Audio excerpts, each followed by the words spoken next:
Robert's on the video on the Inside Spurs Show. Happy Sunday. It's fairly early morning for me. I hope you're well. Hope the weekend's treated you well. Whatever you've been up to, I hope you've been looking after yourself. The weather's looking pretty decent, so if you're going to get outside today, it's a good day to do it. Especially ahead of, obviously, what I'm talking about in this video. I'm talking Spurs. I'm talking Liverpool. I'm talking the game later. So we're going to be talking a little bit about the game.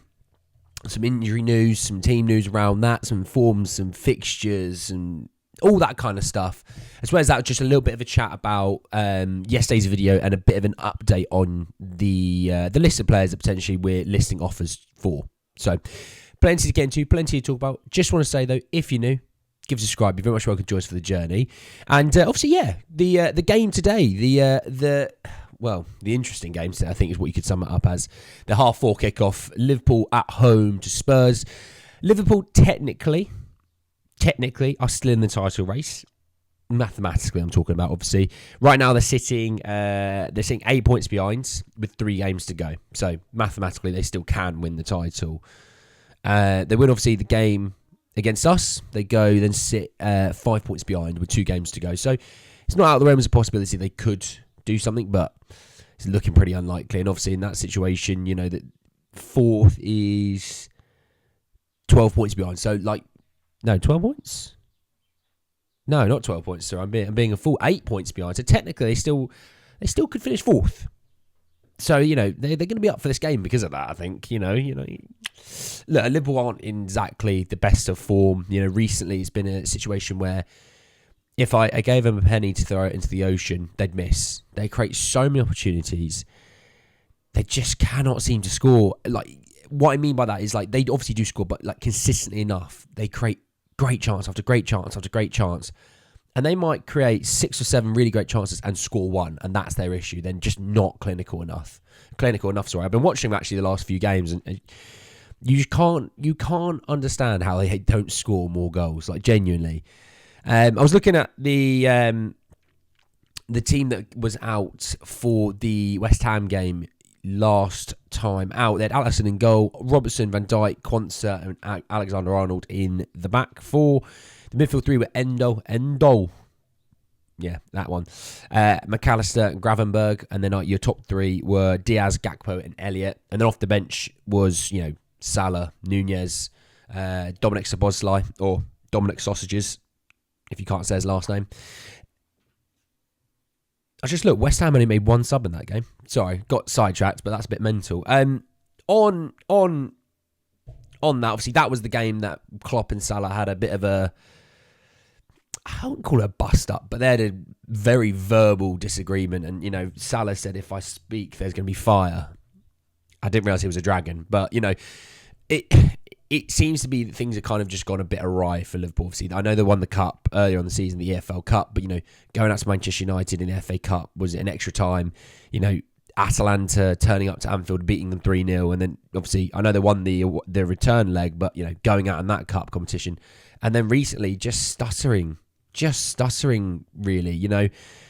If we're talking just Premier League games, the last 3, they drew away to West Ham. They lost to Everton. They beat Fulham.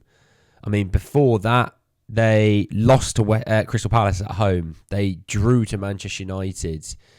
So they've just dropped points after points after points. Had they won one more of those games, maybe they beat West Ham, and maybe they beat Man United. They're sitting 4 points better off. And actually, you'd sit there 4 points better off and think, well, we win this game, we go 1 point beyond Arsenal. So that's how crazy this title race has really been. They've had a good season. I think they have overachieved for the squad that they have, and the fact that Klopp had to rebuild a whole midfield in 1 summer. I think they have overachieved.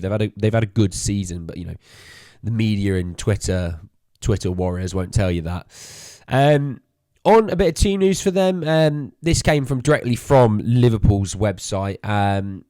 It says that Virgil van Dijk, having missed team training this week, he could partially be involved for the game. Conor Bradley's back as well, but Diego Jota has yet to rejoin training. I think Virgil van Dijk will play. They've got to play him.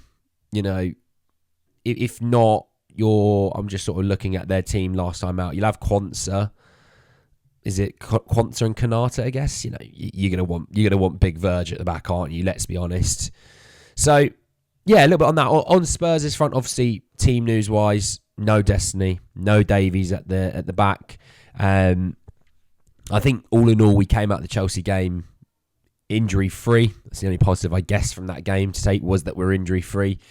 What I'm hoping for from this game is, and I said it into comments with you guys, do you know what? Winning or losing this game, or even drawing, weirdly isn't the main thing. Because if we turned up to Liverpool, because we know what Liverpool like whenever we turn up to Anfield, the jamminess kicks in. They seem to play their best game. I don't know how they do it. I don't know why it's always Spurs. They do it too. But yeah. But if we turned up, and actually turned up, we chase down every loose ball, We're always trying to get to we're always in 50-50s, we're winning the majority of the second balls. And we lose by a fluky goal here or there. We lose 3-2 or 2-1. I guarantee you Spurs Twitter, the Twitter warriors, they wouldn't have a meltdown because they go, look, you tried. You've given everything, and that's all we can ask for. You're not going to win every game. And as much as fans will tell you, we should have won that game, should have won this game, should have won that game, should have won this game. You don't win every game. Man City don't. It just doesn't happen. You do lose games. And away at Liverpool is a game that Spurs notoriously lose. Will they lose this time? I do think we will. I do. But I'm hoping that we turn up and give a good account of ourselves at least, because the Arsenal game we didn't give a good account of ourselves until the second half. Chelsea didn't give a good account of ourselves. There is so many there's so many games of evidence that we have just not turned up. Whereas if we turned up for the full 90, we've scrapped, we've given it a go, we're flying into tackles, not in a bad way, but you know what, we're committed, and we lose 3-2 to a fluky goal, it will suck, but you'll kind of go, yeah, but that was more of an Ange performance. And with Ange performances, a typical one, you're allowed to lose, So I think I think Spurs will lose 2-1 today. I will be honest. Look, if we get more from this game, fantastic. When I was looking at the league table right now, ahead of Newcastle with 4 points clear with 4 games to go, and we have a game in hand, and their goal difference is better than ours by a plus 9, yeah. And to be honest, we've got Sheffield United to play this season, which look, we should win. They've conceded 100 goals this season. We also play Burnley as well, and Burnley's at home. Yes, they've got something to play for, but we should win both those games. And if you win both those games, you go to 66 points. You're 10 points clear of Newcastle, and they would only have 3 games to go. So I'm not worried about fifth at all, to be honest. Europa League is probably what we're going to get, if I'm honest. The other thing I would say is, though, let's say if we did win this game, right, and we'd go 4 points behind Villa, just to sort of give you an idea of what things look like. On what's the date today? So the Monday of the next game week, Aston Villa do play Liverpool. So you could have a situation where Liverpool could be doing you a favour, but they also could be out of the title race, so they might not bother. So. Column A, column B. So, yeah, that's just, I just thought that was a very interesting little bit of news. Right, I want to talk about the video that I put out. I put out yesterday, and I talked about how Spurs are looking to potentially, to move on really from so many players. And I just got a bit of an update on a couple. So the first one is that we are going to be listening to offers for Ben Davies. I do think that's the right thing. Good character, nothing wrong with the player himself. He's getting on now. He's been here for a long time. It'd be good to bring in a fresh face. So that was the first one. The second one is on the fact that Brian Hill has apparently directly asked Ange Postecoglou for him to be sold this summer. Brian, I think you'll get your wish, mate. Don't worry about that. And yeah, the last one I want to talk about really quickly is on Riccardo Calafiori from the Serie A in Bologna. From Football Insider said that Spurs are competing with Bayer Leverkusen and Juventus to sign Riccardo Calafiori. Paratici is leading the negotiations to sign the Bologna defender. Now, Leverkusen obviously going to have Champions League football. I think Juventus will. I don't know. I'll just quickly search it just so I know. The Serie A, the table. Yeah, Juve should get it. just sort of look at Bologna are 4th, though. Wow. Bologna have only lost 5 games this season. That's a hell of a season for Bologna. They've drawn 13. Crikey, that's mental. Regardless, I'm getting sidetracked. I can look at league tables in my own time. I don't need to do it now. Look, on Calafiori, I like Calafiori, and I think if we're going to have this big summer of clear out, that is going to bring in a lot of money. You're going to clear a lot off the wage bill as well because of that. Sorry.